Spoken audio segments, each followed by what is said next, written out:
감사합니다. 우리 오늘 하나님이 주시는 말씀은요, 예레미야 애가가 되겠습니다. 3장 18절에서 16절, 절망과 낙심을 이기게 하는 힘이라는 제목으로 주보 가운데 제가 읽어드립니다.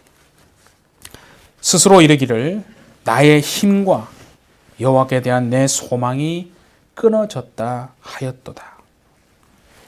내 마음이 그것을 기억하고 내가 낙심이 되오나 이것을 내가 내 마음에 담아 두었더니 그것이 오히려 나의 소망이 되었사옴은 여호와의 인자와 긍휼이 무궁하심으로 우리가 진멸되지 아니함이니이다. 기다리는 자들에게나 구하는 영혼들에게 여호와는 선하시도다. 사람이 여호와의 구원을 바라고 잠잠히 기다림이 좋도다. 아멘. 예레미야 애가가 뭐냐 그러면 선지자인 예레미야, 그러니까 지금의 말로 더 와닿게 쉽게 하면 예레미야 목사님입니다. 그렇죠? 그 예레미야 선지자 예레미야 목사가 현실을 바라보며 깊은 절망 속에서 탄식하면서 부른 슬픈 노래, 그게 예레미야 애가입니다. 그렇죠? 그래서 영어로 보면 lamentation이라고 그러죠. lament란 말이 이제 탄식하고 막 슬퍼하다 하지 않습니까? 그래서 이 현실의 참 암담함을요, 참 이렇게 자신의 이름을 통해서도 알 수 있거든요.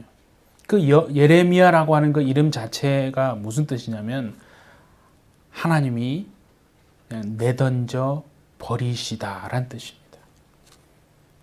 하나님이 모든 것을 그냥 다 내던져 버리셨다라는 뜻입니다.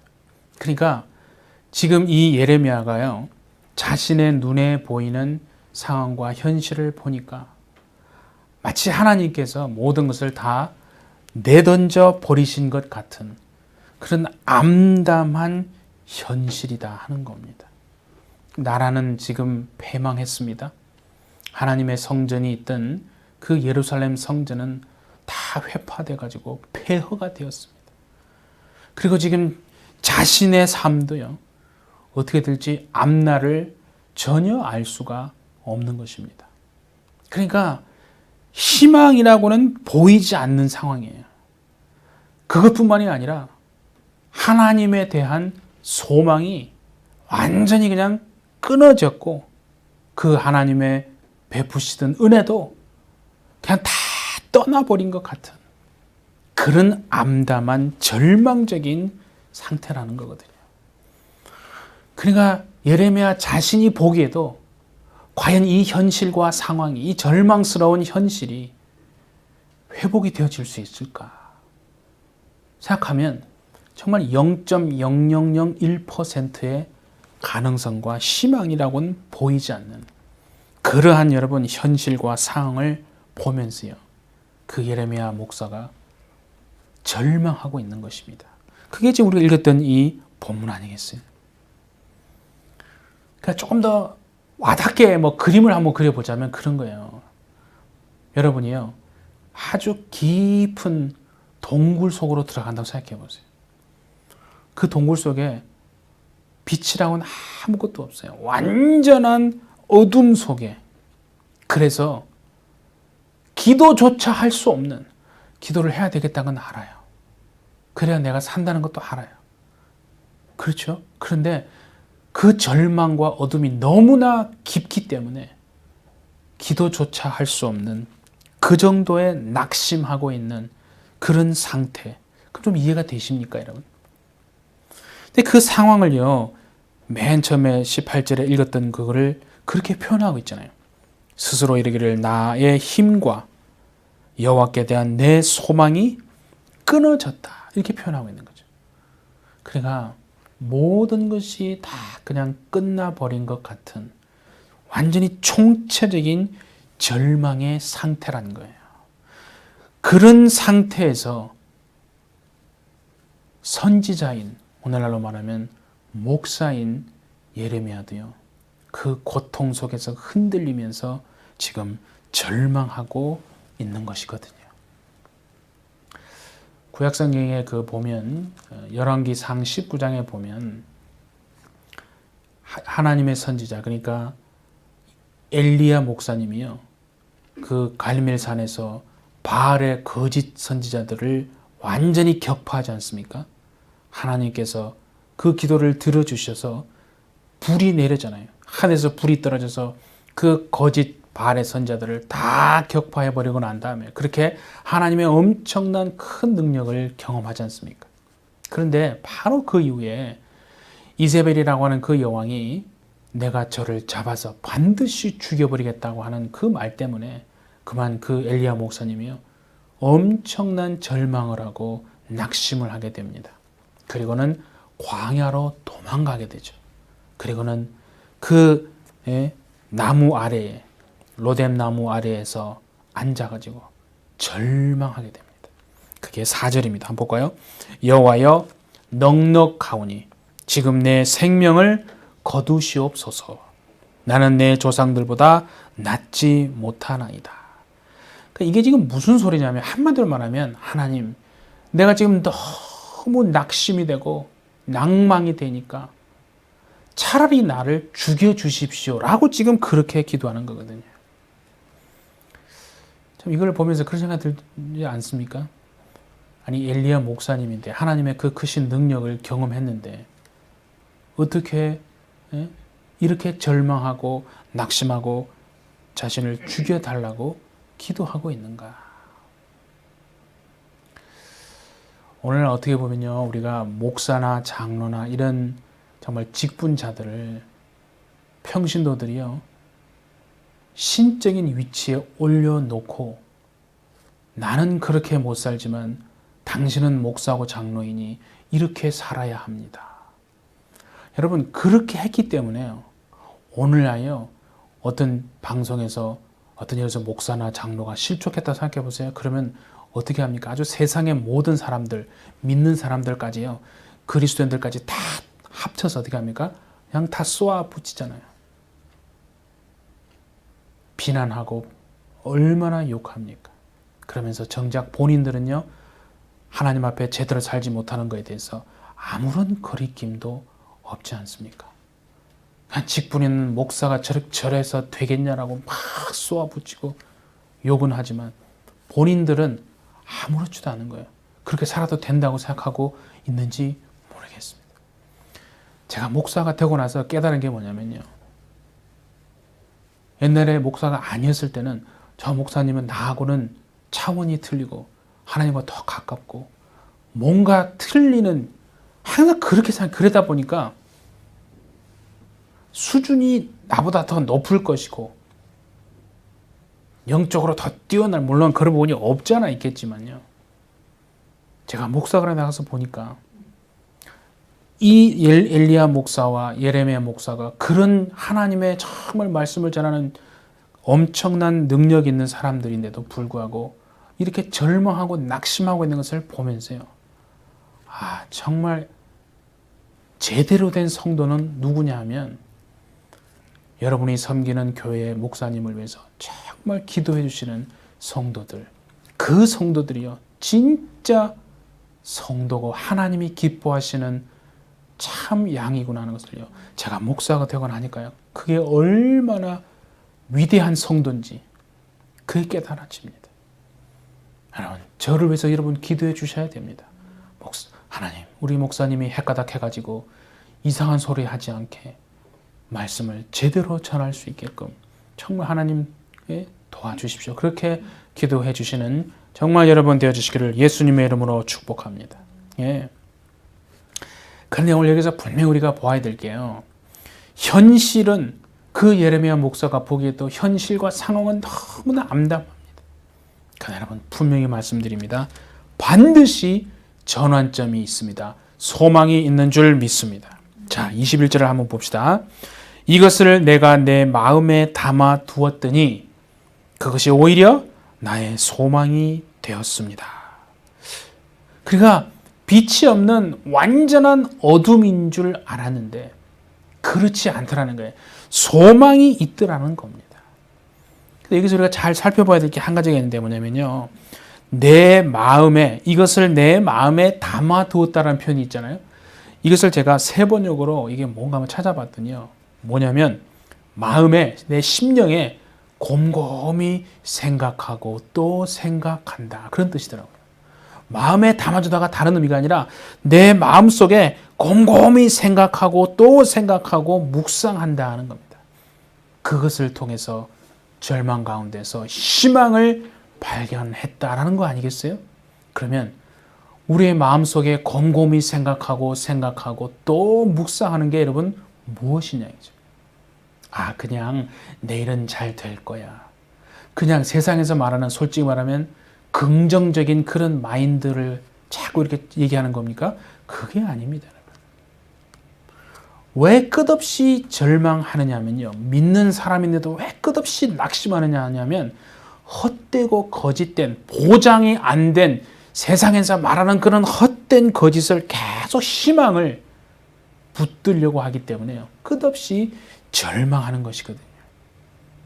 우리의 소망과 희망은 온전히 오직 하나님과만 연결되어 있는 줄 믿습니다. 말씀과만 연결되어 있는 거예요. 그래서 지금요, 예레미야 목사가 하는 게 뭐냐면 참혹한, 눈으로 볼 때는 정말 끝도 한도 없는 그 암담한 현실 속에서요, 하나님의 성품을 마음속에 곰곰이 생각하고 또 생각하고 묵상하고 있는 겁니다. 그 속에서요, 희망을 발견하고 있는 것이거든요. 그러면 자 보세요. 그 예레미야 목사가 붙잡은 희망의 줄이 무엇입니까? 자, 22절 한번 봅니다. 여호와의 인자와 긍휼이 무궁하심으로 우리가 진멸되지 아니함이니이다. 여러분, 이게 바로 우리가 절망 가운데 있을 때 곰곰이 생각하고 또 생각해야 될 바로 하나님의 성품이 아니겠습니까? 우리가 이민자로 일단 살아왔어요. 얼마나 많은 고난과 고통이 있고 지금도 환난 속에 살고 있습니다. 그런데 제가 제 삶을 돌아보면서요, 그런 생각이 들어요. 내가 진멸되지 아니하고 사라지지도 않고 사라져버리진 인생이 아니라 정말 생존하고 이 자리에까지 나아올 수 있었던 게 내가 대비를 잘하고 준비를 잘하고 내가 능력이 있어서 그런 게 아니고 하나님의 인자하심과 그 긍휼하심의 무궁함에 내 삶에 떠나지 않고 그 긍휼과 인자가 역사했기 때문에 내가 진멸되지 아니하고 지금까지 살아있고 그렇게 이 자리에까지 나올 수 있는 것이 아닌가, 그런 생각이 든다 이거죠. 사랑을 해비절자 여러분, 정말 이것이 바로 우리가 일평생 붙잡아야 될 희망의 줄인 줄 믿습니다. 예. 그러니까 진짜 불행한 비참한 사람이 누구냐 생각해 보면 다른 게 아니라요, 고난과 환난 중에 있는데 그 고난과 환난에서 자신을 벗어나게 해주고 구해줄 어떤 다른 세상의 정보를 막 쫓는 사람, 또는 사람을 막 찾아다니는 그런 인생, 그 인생이요 가장 불행하고 비참한 인생입니다. 지금 보십시오. 그냥 인간적인 눈으로 보면요, 그 예레미야 목사는요 죽을 것 같은 절망의 상황입니다. 그런데 하나님을 바라보고 하나님을 생각한다는 게, 하나님의 그 인자하심과 그 성품을 곰곰이 생각하고 또 생각합니다. 그렇게 했기 때문에요, 그 절망 속에서 희망을 말할 수 있는 거 아니겠습니까? 여러분, 근데요, 잘 아셔야 될 게 절망 속에 있다고 해서요 모든 사람이 다 희망을 말할 수 있는 게 아닙니다. 누가 희망을 말할 수 있느냐면요, 오직 그 절망 속에서 하나님의 성품을 자신의 중심에 곰곰이 생각하고 또 생각하고 묵상해내는 사람, 그 사람만이 희망을 말할 수 있는 줄 믿습니다. 지금의 상황이 그런 상황 아닙니까, 여러분? 뭐 세상적으로도 그렇고 개인적으로도 마찬가지입니다. 그러니까 지금과 같은 그런 현실 속에서요, 하나님의 그 인자하심과 그 긍휼을 우리의 마음속 중심에 다 곰곰이 생각하심으로 그것이 정말 여러분 인생의 삶의 희망의 끈이 되어지시기를 예수님의 이름으로 축복합니다. 네. 그렇게 한다면 하나님이 과연 우리의 삶에 여러분 구체적으로 어떻게 다가오시는 줄 아십니까? 자, 그게 23절을 또 한번 같이 봅니다. 이것들이 아침마다 새로우니 주의 성실하심이 크도소이다. 주의 성실하심이 크도소이다. 이 말은 쉽게 말하면 무슨 말이냐면 하나님은 결코 변함이 없는 분이시다. 그 말 아닙니까? 여러분, 하나님이 변함이 없는 하나님이시기 때문에 오직 하나님에게서만 희망을 찾고 소망을 찾을 수 있다는 거예요.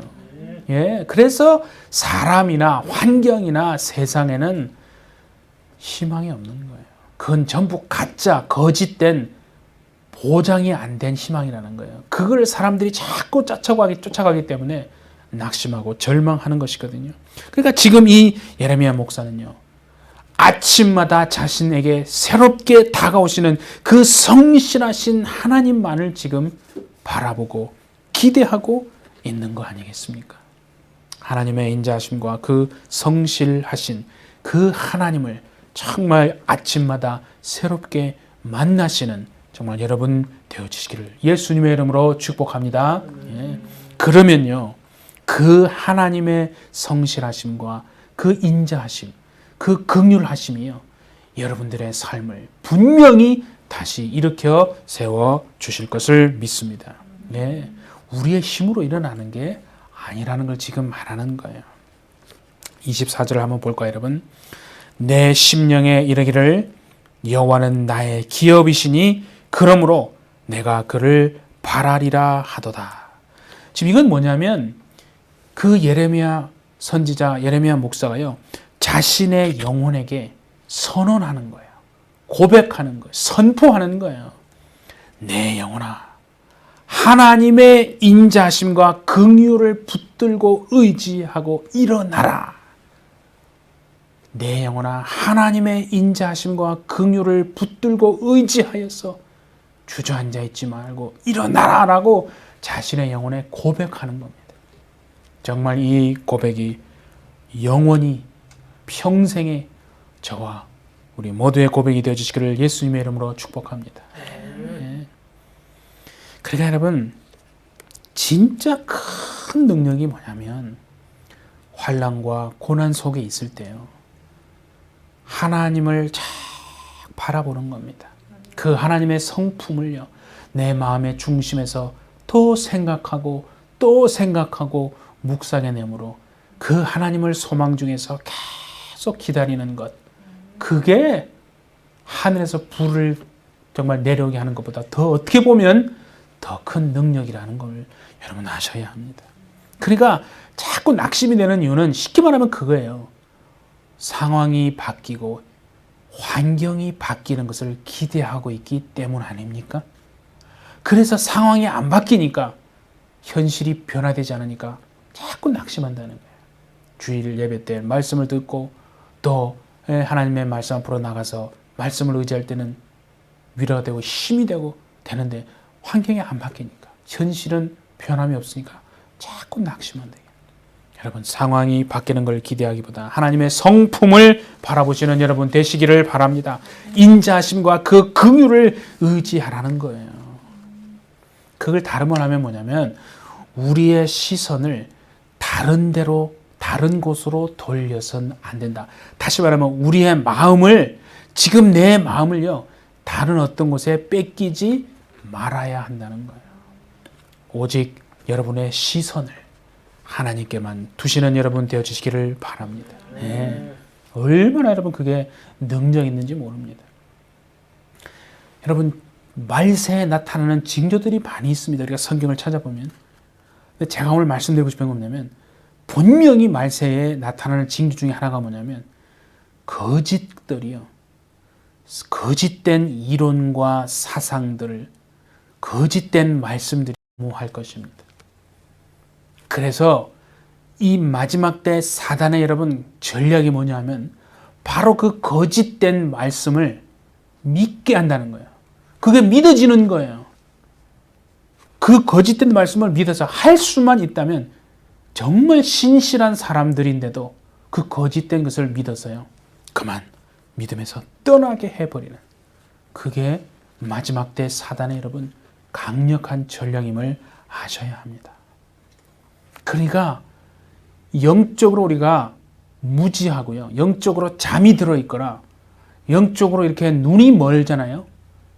그런데도 나는 그냥 육체에 아무런 일이 없고 뭐 사업도 잘 되고 뭐 자식들도 잘 크고 하는 일도 잘 되니까 아무런 문제가 없구나라고 착각하게 만든다는 거예요. 그게 얼마나 무서운 건지 모릅니다, 여러분. 그렇게 영적으로 눈이 멀고 어두우면요, 어떻게 되는 줄 아십니까? 분별할 능력이 없어지는 거예요. 이게 분별이 안 되니까요, 멸망의 길로 가고 있는 자신인데 그것이 멸망의 길인지도 알지 못하고, 그러니까 거짓된 이론과 말씀을 듣고도 그냥 그걸 믿고 그렇게 가는 거예요.